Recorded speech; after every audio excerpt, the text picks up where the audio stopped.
Hello there and welcome to another video from Max Revs, where you join me at Caffeine and Machine with a lot of Porsche GT cars here today. In fact, my 981 GT4 is parked right next to this one, the 718 GT4 MR, as we saw on Henry Catchpole's video on Carfection recently.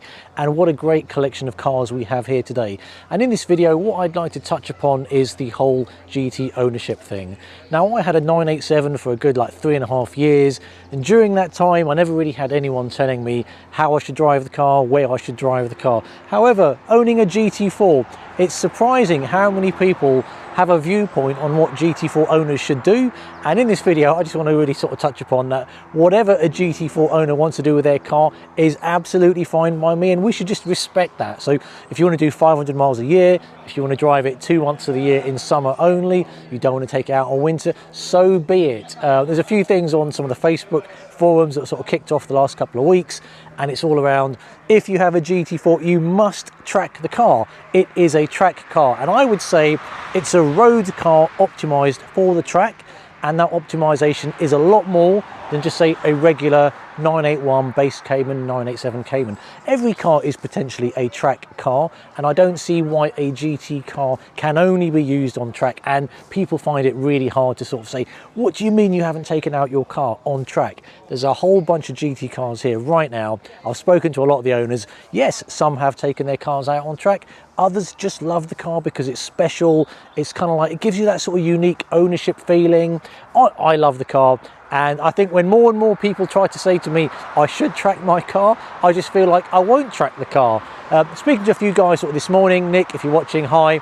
I might take it to Millbrook Proving Grounds, which is not necessarily a racetrack, but it's an environment where you and maybe like 1 or 2 other people can put the car to good use with an instructor. Do I want to be on a track with say 10 other people who could potentially not have the same sort of driving respect as me? Probably not, you know. So in this video, I sort of wanted to say, if you're a GT owner, do whatever you want. It's absolutely fine by me.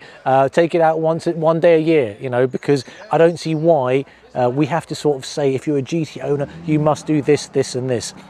I was checking a few watches people have. They did have some Rolex dive watches. I didn't ask them if they've been diving up to 200 meters of depth recently. Why buy the dive watch? You could also get a much cheaper watch which doesn't have that depth capability. So I think pretty much the message here is, whatever Cayman rocks your boat. I've always said every Cayman is a great Cayman.